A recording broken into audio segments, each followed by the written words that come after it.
Science won't save us, but humanity might. That's the warning that Hannah Arendt gives us in The Human Condition. It's a book about action, meaning, and what it really takes to be human in a world where technology is moving faster than our souls. Sometimes reading philosophy is pretty straightforward and easy, and sometimes it's super difficult. This was heavy in parts, and the vocabulary was advanced, and it was involved and complex. It wasn't easy to get through. And that's good because we need to be challenged. Sometimes when we get thrown into the deep end of the pool, we learn how to swim better. This is probably Arendt's most famous and influential work. It's about labor, work, and action. And it's about the difference between what's private and what's public, what's social and what's political. She goes into these concepts in detail, but she contrasts them over the centuries from the modern era going all the way back to antiquity. She draws significantly from the Athenian school of thought. We're thinking Socrates, Plato, Aristotle. She was an important philosopher in the 20th century. She was a German Jewish Holocaust survivor, and she actually spent the time after World War II to 1950 as a stateless person. She didn't have a home. She'd eventually settle in New York City, where she would kind of set it up as her base of operations for the rest of her life. She studied under Martin Heidegger in Berlin, and you might know him as a pretty famous Western philosopher. She's preoccupied with the difference between an active life and a contemplative life. So basically taking action versus thinking about what life's all about. This work's more focused on an active life and how this concept has been really misunderstood over the centuries and how it's changed over time. You could walk away thinking that action is her preferred state, but really, I think she understands the importance of contemplation. And in the end, it's complicated, as we know life gets. Anyone reading this would get a sense of warning about the progress that humans are making, that we can and maybe should advance, but we have to think about how we're advancing and why we're advancing. Science and its place in history is a consistent theme. It's about the intersection between philosophy and science and how they eventually kind of diverge in paths.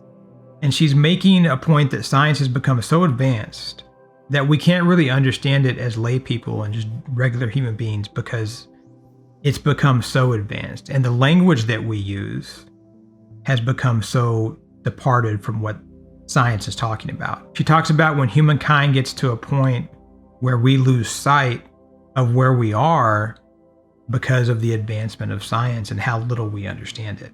You can probably relate to this as you see how this detachment between the two is causing a massive rift in society today. We have people out there that know science, believe in science, and welcome science, and understand how it can integrate with our society. But those people seem to be few and far between right now. We're seeing a lot of people say that I don't care what science says. I don't necessarily even believe what science says because I can't understand it. And there's a real danger in that. There's a difference between being cautious about scientific process and then completely rejecting science as a whole. And I think it's important to say that here in this video because nothing that Hannah Arendt was saying here is denying science or saying that science shouldn't exist or that it's bad. It's about using it with caution and especially being able to understand it across our society, making sure that people are educated and aware of what science means in their lives. It's about how we integrate with each other. You could argue that this has been a challenge throughout history, lay people and humans understanding what science is all about. But she's saying that it's become much harder lately because there is no normal expression in speech and thought about how we understand modern science, that it's entrenched in this language of mathematical symbols, and that there used to be abbreviations and spoken statements for some of these scientific ideas, but now we're so far ahead that there's no way to translate a lot of this back into speech. Or if there is a way to do it, it's so hard that we're never going to be able to make the general population understand it. And I think that's really important because we can't reject critical thinking. We can't reject advanced thought. We have to figure out how to make things relatable to people. It's so important because if people can't relate to things, they're not going to believe it, they're not going to accept it, and they're not going to integrate it with their daily life. She says with the birth of the atomic age that scientists didn't just not refuse to develop nuclear weapons. Basically, they accepted that they were going to develop nuclear weapons. That's what she's saying.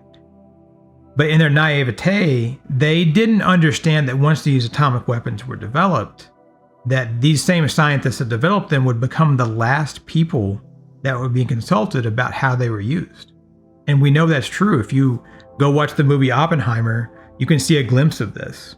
And she specifically says that we live in a world where speech has lost its power. And that's a powerful statement and a really compelling idea. It's further broken down when she says that whatever men do or know or experience can only make sense to the extent that it can be spoken about. So our experience is dictated by how we can talk about it, how we communicate about it. And I think she's talking about the potential of something like Skynet. Think about Terminator 2. If you haven't seen it, go watch it. It's a cautionary tale about what happens when science goes too far.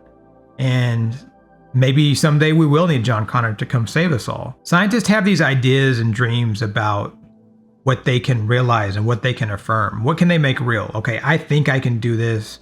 I've discovered it. Now I'm going to go make this thing real. And they go out and they do it because that's what they're programmed to do. That's what they're passionate about. It's art. It's their higher purpose. But then this thing is made, and then they lose control of how it's used in our society. It doesn't have to be atomic weapons. It could be social media. Social media is a great example of something that got beyond our control. It's a great method and medium for communication, but it's not necessarily being used for that.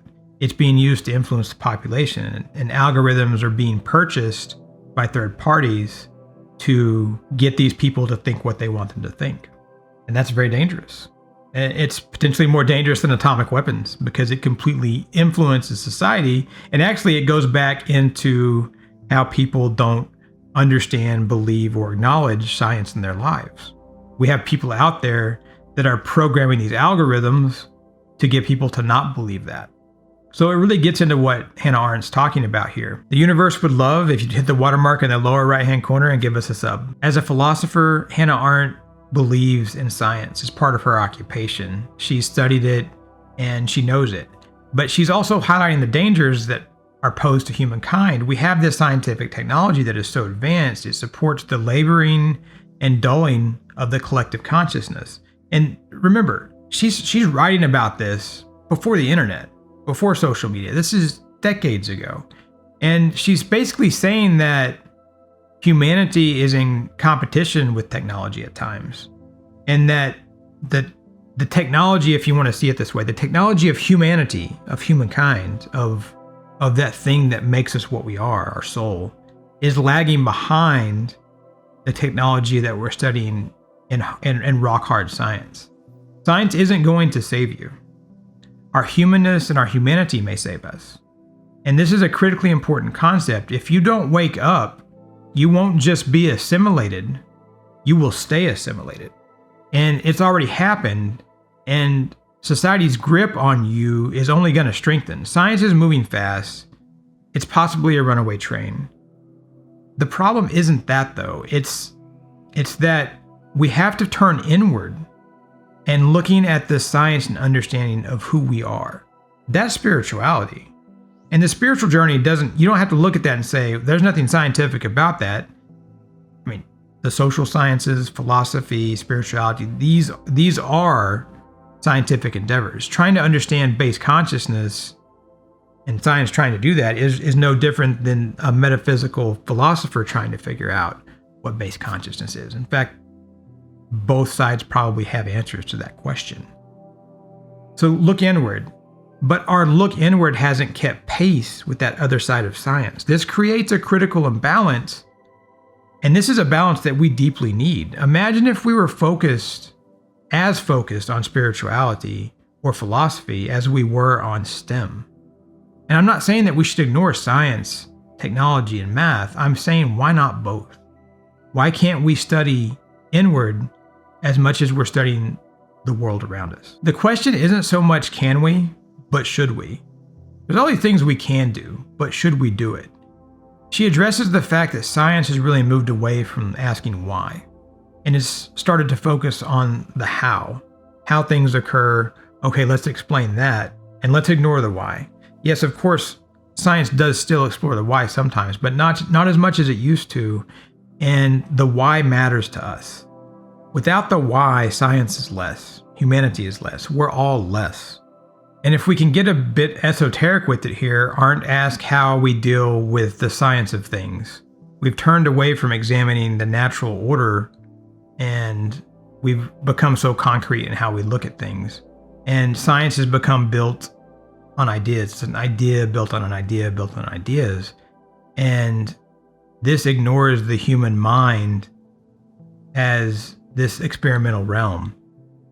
How does the intention of consciousness of those around all of this impact this potential feedback loop? So if you have scientists that aren't looking inward and asking questions about base consciousness and the nature of humankind and what makes us have a soul, I mean, I'm not sure what the best word for it is, then we get lost in just climbing this mountain of science with no dedication to knowing ourselves. You have to know yourself. And I think maybe I'm explaining this imperfectly, and you probably have to read this whole book to really understand this point that she's trying to make. In one quote from Arendt, in other words, the world of the experiment seems capable of becoming a man-made reality.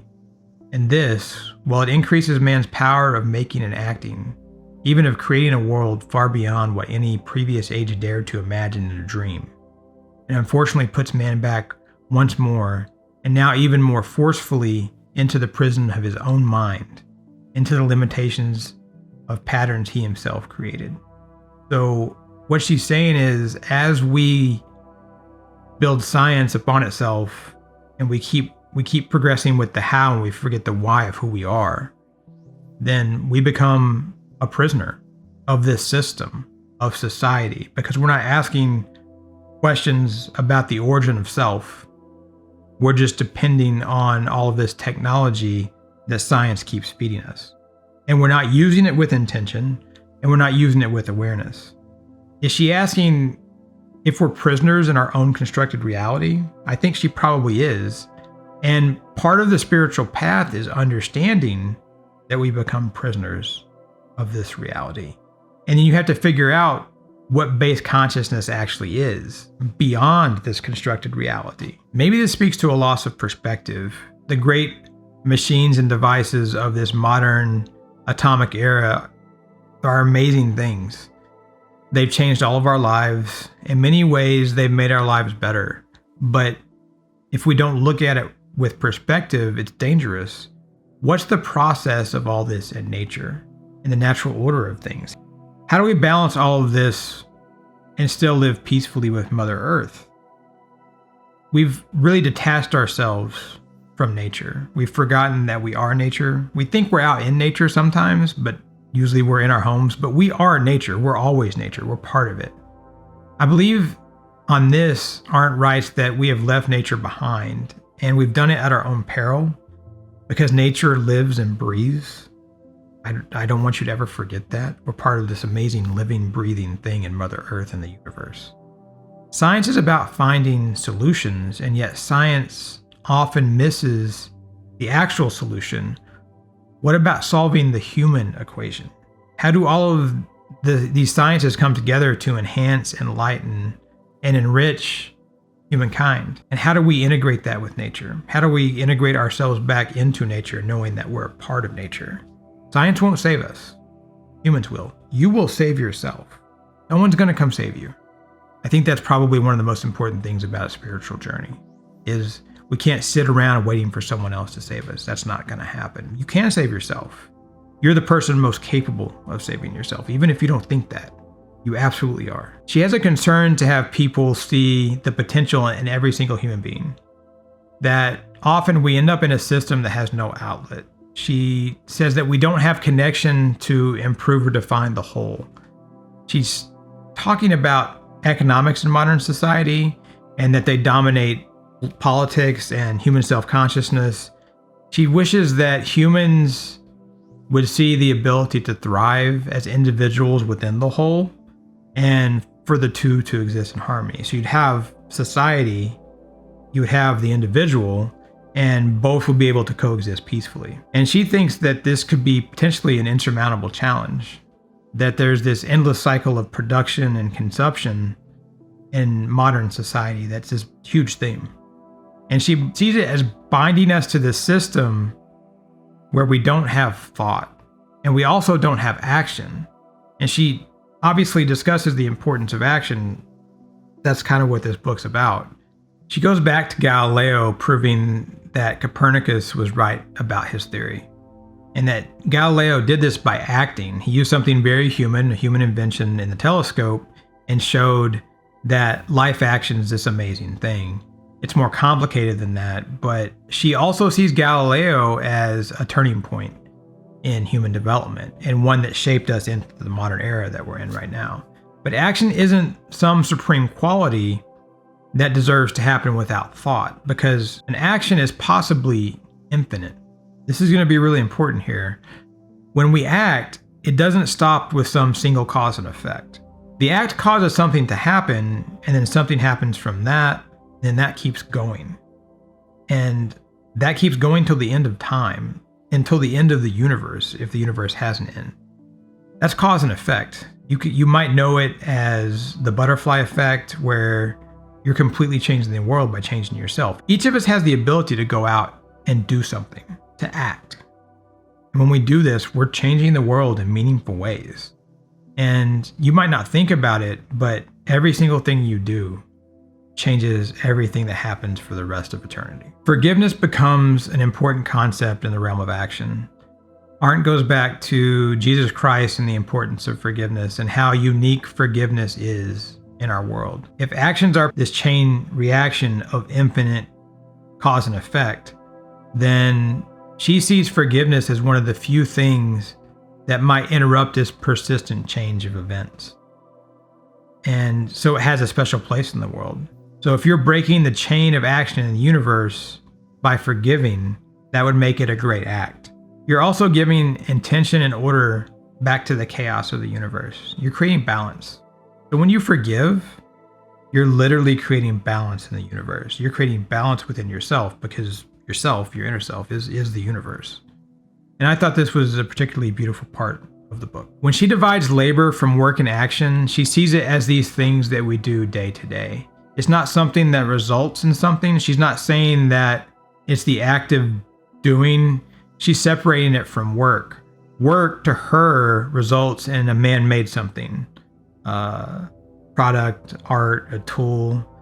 But in labor, I think she sees that it isn't some action we do that we toil in and trouble with. It's more than that. It's purpose, it's meaning. And without it, we might lose our whole way.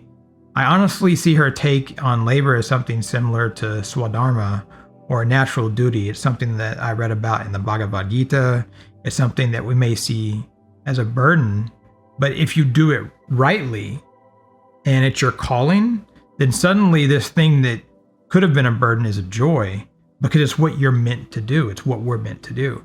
And so if you've lost your joy, if you've lost your idea of doing something that has true meaning to you, then you're not going to be filled up. You're going to have no purpose.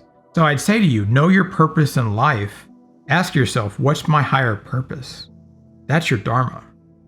Once you know what it is, then you can go figure out how to take that thing that you love, that Dharma, that higher purpose. Then you can figure out how to live that higher purpose and Dharma every single day.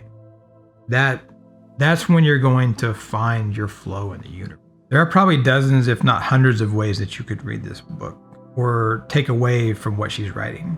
And one of the things that resonated with me is that we are all living this dull existence. We're essentially living to the beat of this societal drum, this drum of our community. And we're all programmed into this default factory setting. There's no vibrance to it. We don't think about what we're doing. We don't think about who we are. We get lost in this hole, not because we think it's better, but precisely because we don't think about it at all. That's a very sobering thought, that we don't think about who we are and where we came from. I call this the stream of unconsciousness. We get caught in this full of society down this stream. And if you're not careful, you're just going to get in that stream and you're going to float away. So please think about that. How do you stand up, become aware be intentional about your life and how you live it, instead of being partially lost in this household or this tribe or this community.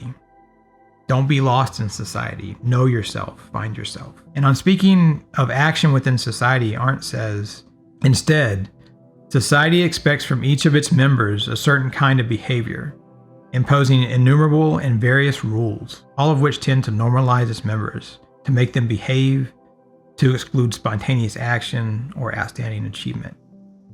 And so she's really aptly describing our status quo. And we've unconsciously abdicated our very being or our soul to the whole. I could really get into this portion because it's really one of the primary insights of this work, and it ties beautifully in with all these other books that have this same theme that we review on this channel. Even when we're thinking, we're often thinking what someone else thought. And so if we just take this simple step to the right or the left, then you get to live. You can step out of this stream of unconsciousness. You can shed the gray and choose to live in color in this vibrant world. It's right there. It's right there around you. It's right there inside of you. And finding your true self comes at the cost of understanding. You have to accept a departure from the reality as you've been told to accept it. And then you move forward with awareness and intention, saying, okay, I'm going to go know who I am. I'm going to go live my own life. We have been deprived of seeing and hearing others, and of also being seen and heard ourselves. And we're talking about a loss of reality here. We're talking about a reality that's so mundane that it's almost irrelevant. Communicate with your fellow humans. This is an imperative. There's this richness in the exchange of ideas, and then we have this give and take, and there's this uniqueness to knowing, okay, what this person said, that's great. I can combine it with what I kind of know to be the actual real reality of the universe, and now I have this wisdom from this experience of knowledge. How do we get each other to be more aware that the one-size-fits-all mentality binds us to ignorance? And can we understand that when people don't understand or agree with us, that's okay? And how do we resolve that with needing this open type of communication and knowing that sometimes we also have to draw a line in the sand that says, this is my conviction. So we can say, let's be open-minded. Let's listen to what other people have to say. Let's have exchange of thoughts, and let's not judge each other too harshly. And then we have to say, sometimes I do have to judge because I have to draw a line in the sand. That's what it means to live in this real material world, is how do I draw that line? Where do I draw that line? How do I be open-minded, but not be too open-minded? It's not easy. It's complicated. When she discusses active life versus the contemplative life, she goes into the fact that many favoring the contemplative life believe we have to be still to know and see the revelations of life. I am not sure if she subscribed to this also, or if she's just talking about it, but I think that if we sit in contemplative life and we quiet our mind, I believe we can bring forth this active life, and we can delve deeper and find meaning in it. And that becomes an action in and of itself. We see the divine within. So by being contemplative, then we're actually much more active within ourselves. And I think she might have actually been getting to this point. And so the two become one. There comes a point when reading where I feel like she does believe that we create our own unique and independent reality, each of us. To not act is a choice and potentially an excuse. Inaction cannot be favored over action in this real world. Like, it's easy to say, I want to go live this contemplative life. But think about like a Buddhist monk or a Hindu yogi that's going out into the mountains, and they're living a contemplative life. Most of us aren't going to do that. Most of us aren't in the foothills of the Himalayas living this contemplative life. We could have contemplation in life, but we have to go take action because we're occupying this material real world that we have to walk through every day. We have people that love us and that we love. We have jobs, and we have all this stuff that we kind of have to do if we want to be part of this world. And so action's really important. We have to live in this reality, even if we might desire to see this utopia of our dreams play out. We have to figure out how to do that while still living in the real world. And this may be the most challenging thing on anyone's spiritual path. How do I resolve the divine, the knowledge of the universe, with this material world? And only you can answer that. And that's why you watch YouTube videos, that's why you read books, and that's why you listen to people. But at the end of the day, you just have to listen to yourself. What do you think about that? And I'd love to know your thoughts. Please hit me up in the comments with your thoughts on how you resolve an active life and taking action versus this contemplative life. Almost like, how do I live in the material world, and how do I walk this spiritual path, and how do I resolve those two? I would love to know your thoughts on it. In the end, she seems to understand the miracle of it all. She says, the fact that man is capable of action means that the unexpected can be expected from him, that he is able to perform what is infinitely improbable. And that's the beautiful thing, to think that we are capable of these improbable things. We're capable of these small miracles, these medium miracles, these huge miracles. I guess this is where we should all understand that our existence is a miracle, that we came through a big bang or something similar when the universe started. And then a few billion years later, here you are doing something. You're taking action, or you're contemplating. That's definitely improbable. Imagine the potential within you as a contrast to that improbability. And taken further, actions move forward on this infinite path, changing everything, changing the universe. And so this improbable you is you there doing these things that impact everything, impact time forever in infinity. So now imagine that you go out there and your actions are done with awareness and intention. What if you sow positive intent into these actions with loving kindness? How powerful is that? The conversation doesn't have to end here. Come be a part of a community that gets it at kishar.org.